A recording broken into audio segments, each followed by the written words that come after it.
New sunglasses, who dis? Hello. In 3 hours, I'm gonna be on an airplane, actually at the airport. Am I wearing the same clothes as last week's video?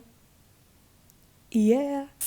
So for this week's video, I wanted to talk about health. You know, just the minimum requirements for sustaining a quote unquote healthy lifestyle, especially for my women that are above the 45 age range thing. Yeah, this video is dedicated to my mom. I love you, mom. I love you. I know you're watching, and yeah, I hope you are doing your workouts. I hope that you are lifting some weights for your bones and muscles. Yeah, just wanted to talk a little bit about muscle loss, bone issues, and all of that comes with age. It's gonna happen to all of us, but I think it is important to talk about exercise, not as a way of punishment or anything like that, or to get a perfect body or whatever, but as a way to maintain a healthy lifestyle and to be able to live long and comfortably, you know, because you want to get to a certain age and you want to be able to move.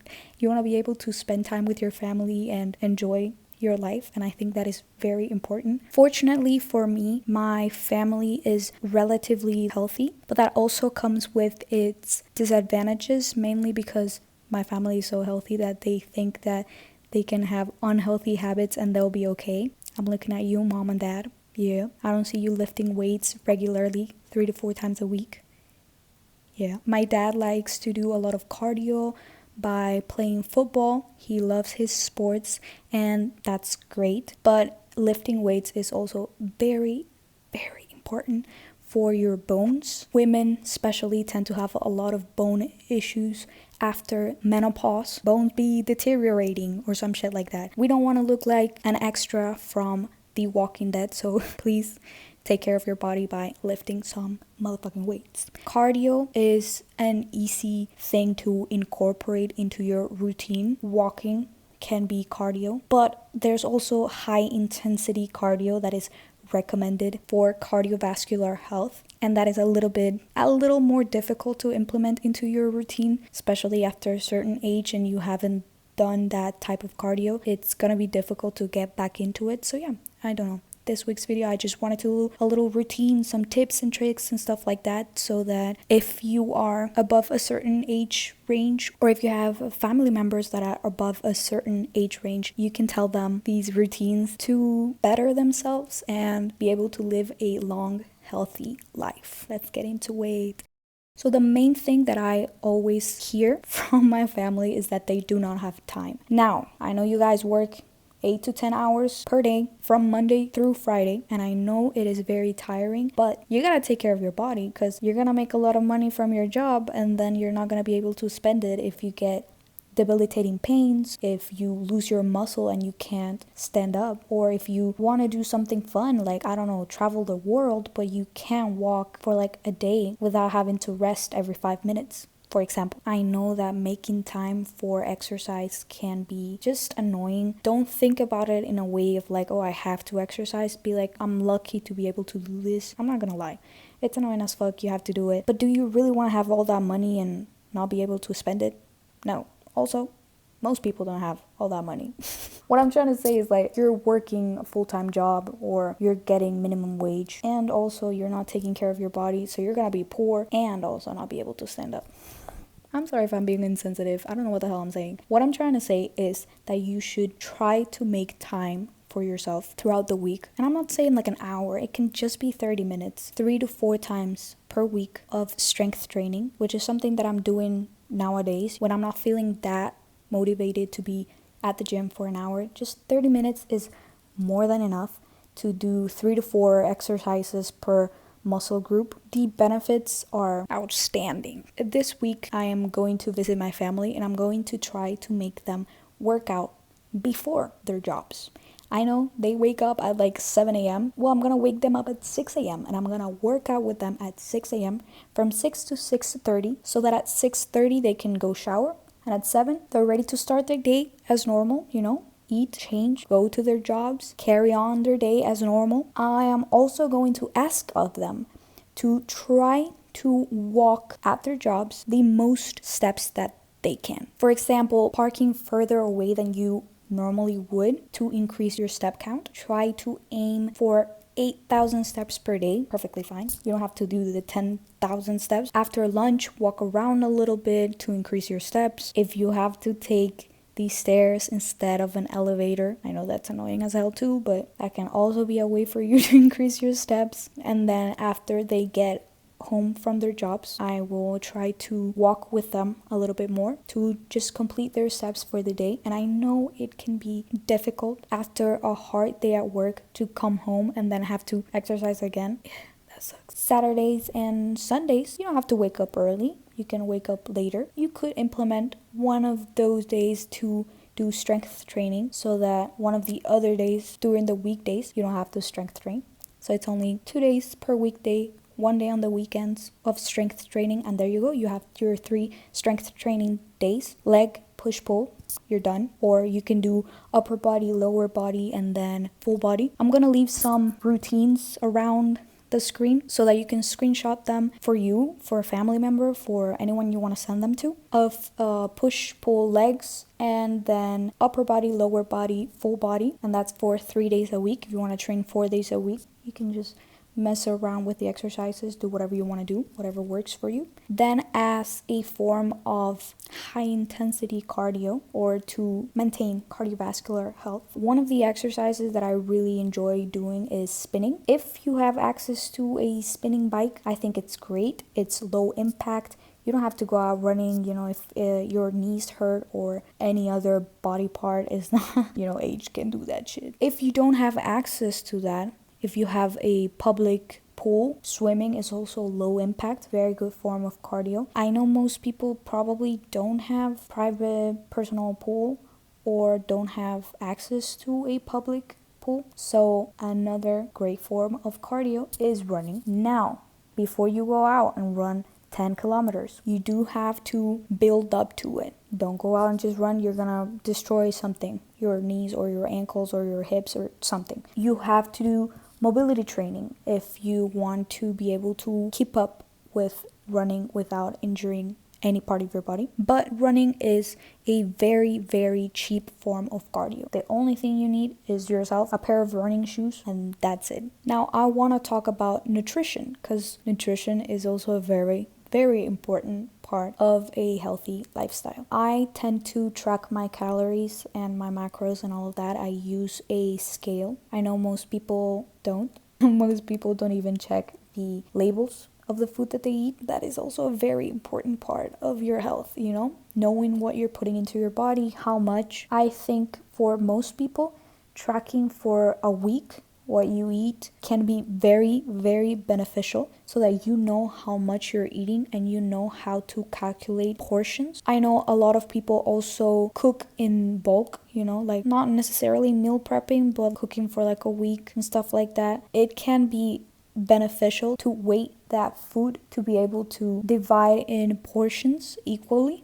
So for example, if I tend to eat 50 grams of rice per portion, so like dry rice, you weigh it 50 grams, and I want to do, let's say for like the weekdays, so 5 portions, so 5 times 50, 250 grams, right?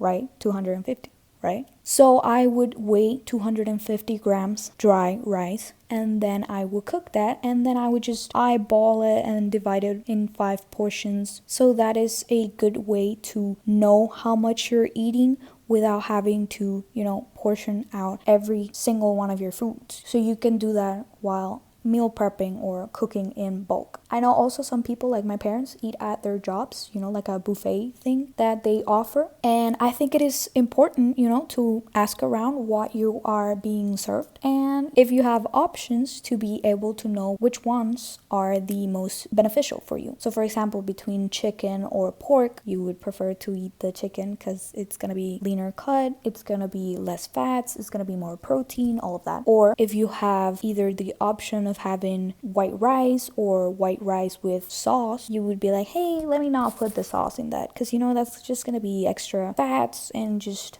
not necessary. Little swaps that you can do to better your nutrition. Also very important, snacks, Because I know my dad loves to snack. Me too, girl. Me too. But at his job, his snack options are absolute trash. I've been at his job. I've eaten those snacks, trash. It's literally just chips or cookies or stuff like that. It's non-filling, it's full of carbs, and just 200, 300 calories worth of shit. And 5 minutes after I eat them, I'm hungry again. So another thing that can be very beneficial is to pack your own snacks. I love me some snacks, so let me put you guys on some fucking snacks. If you're a person that likes to drink their snacks, a protein coffee. That's my protein coffee right there. I love me some protein coffee. If you guys saw last week's video, you know I love my protein coffee. Love that. New obsession, but yeah. If you're someone that likes sweet things, you can do a bowl of Greek yogurt, granola, fruits, a little bit of honey, you know, make it sweet. If you like some savory stuff, it can be popcorn, but not the microwave shit, but you know, the one that you make, you know, without like butter and shit. Cottage cheese. You can mix cottage cheese with honey, and that shit tastes amazing. Also, with savory stuff, you can make it savory. You're welcome. Yeah. I like to make banana bread and add a little bit of gluten de trigo. What the hell is it called? Wheat gluten, I think it's called. I'll put a picture up in the screen, but yeah. And that just adds protein to my snack, and it's great, and I feel amazing. Any snacks that are relatively low in fats, higher in protein, that are gonna be satiating so that you can wait for your next meal, amazing. Another thing to understand is your macros. So for example, for every gram of protein that you eat, that's going to be 4 calories. For every gram of carb that you eat, that is going to be 4 calories. But for every gram of fat that you eat, that is going to be 9 calories. That just means that fats are more calorie dense. 5 grams of peanut butter is not gonna be the same as 5 grams of fucking grapes. I don't know what the fuck I'm talking about. You wanna try to eat less fats than carbs and protein, but also don't be scared of fats, especially women. We need those to keep our cycles and our hormones in check. Don't eat everything fat-free. You need a little bit of fat. You need it. All of the macronutrients are important, so don't try to do keto for the sake of doing keto, because you know carbs are really important for energy. So for example, before you go to the gym, you should eat a little bit more carb heavy so that you can expend energy at the gym, you know, go hard at the gym, break those muscle fibers, and then after the gym you eat more protein heavy so that you can replenish those muscles. That's why all of the macros are important, you know. That's why I tend to recommend people to track their macros for like a week at least, so that you can know how many you're hitting. So I think the recommended grams of protein that you should eat is like 1 gram per pound of your body weight, or 0.8 grams per pound of body weight. I think that if you fulfill the minimum requirements, perfectly fine. Most people don't eat the minimum, so if you reach the minimum, that's great. I'm gonna link in the description a little bit of a calorie calculator if that's what you're interested in, if you want to see how much you should be eating, because you know, you can also eat very healthily, but go over the recommended calories that you should be eating and you're gonna gain weight. And that can be a good thing, but it can be, for some other people, very dangerous for their health. For some people that are overweight, or some people that have health issues, that you should keep your weight in check. So what that's gonna do is basically ask you a bunch of questions about your age, your height, your weight, your activity levels. So if you're like sedentary, if you're more active and all of that, and it's gonna give you a number. That's an approximation. Normally you try to track your calories for a week and see if the scale is the same. So if you weigh yourself every single day for the week and the scale is around, you know, it can fluctuate for like a pound or 2, but if it's around the same, that means that you are maintaining your weight. So if you wanted to lose a little bit of weight, that's called going on a cut. You would cut around 300 calories from what it says that you should be eating. And if you want to gain weight, that's called bulking. That would be increasing around 300, 500 calories. So, you know, if you are underweight, you should try to up your calories a little bit, and if you are overweight, you should try to cut them a little bit. Also, you should not be doing that for more than 2 months. You should go to your maintenance after 2 months to stabilize everything so that your body doesn't adapt to the new calories. So for example, if you're trying to lose weight and you do it for like 4 or 5 months, after 2 months your body's gonna kind of get used to eating the less calories that you were giving it, and that's gonna be your new maintenance, and you don't want that. For my parents out there that are tired, that are working, that are trying their best, I see you. I know that you're trying your best, and I know that if you're watching this video, you want to better yourself. You can do this. Like, I know you can do this. I believe in you. Try to implement a thing per week. Don't try to do everything all at once. You don't have to be perfect. Being consistent is way better than being perfect. We are human beings. We're never going to be perfect. So just try to be as consistent as possible. I know most people don't go out to eat multiple times a week, so I'm not really going to touch on that a lot. Just know that if you're going out to eat a lot, that is probably not good for your health, but I know most people are not doing that because it's expensive. To my parents, I love you guys. You guys can also do this. Your health is very important, and I love you guys, and I want you guys to take care of yourselves. So this is why I made this video for you. I love you. I hope that you guys can live a full, healthy, long life, and that you can enjoy it with me. That's why this is worth it. It's not just taking care of your body for the sake of taking care of it. It's to be able to enjoy your life with others. Those are my tips, tricks, routines, and all of that for maintaining a healthy lifestyle when you don't have time, when you work 9 to 5 or even more, when you have a busy lifestyle, but you also need to take care of yourself. We all age. We are all gonna be old one day. We all wanna try to just make the best of it. I wanna live not only until I am old, but I wanna keep a certain standard of life. Travel around the world, walk around, go on adventures. I want to enjoy life with the people that I love. And I know that for that, I need to keep the people that I love healthy. And I'm going to try to do that. Hopefully, you guys, if you have family that you want to take care of, that you can take care of them. And if this video is for you, take care of yourself. It doesn't matter what your age is. I think taking care of our bodies is something that we should all do. We only have one body. We should take care of it. I think it is beautiful that we get to take care of ourselves and that we have it in our control to take care of ourselves. Exercise, try to eat as healthy as you can, eat some good shit, and I hope you guys enjoyed this video. I hope this made sense. Love you. Bye. I'm gonna drink my coffee. It comes and goes in the blink of an eye. Soon as I swear you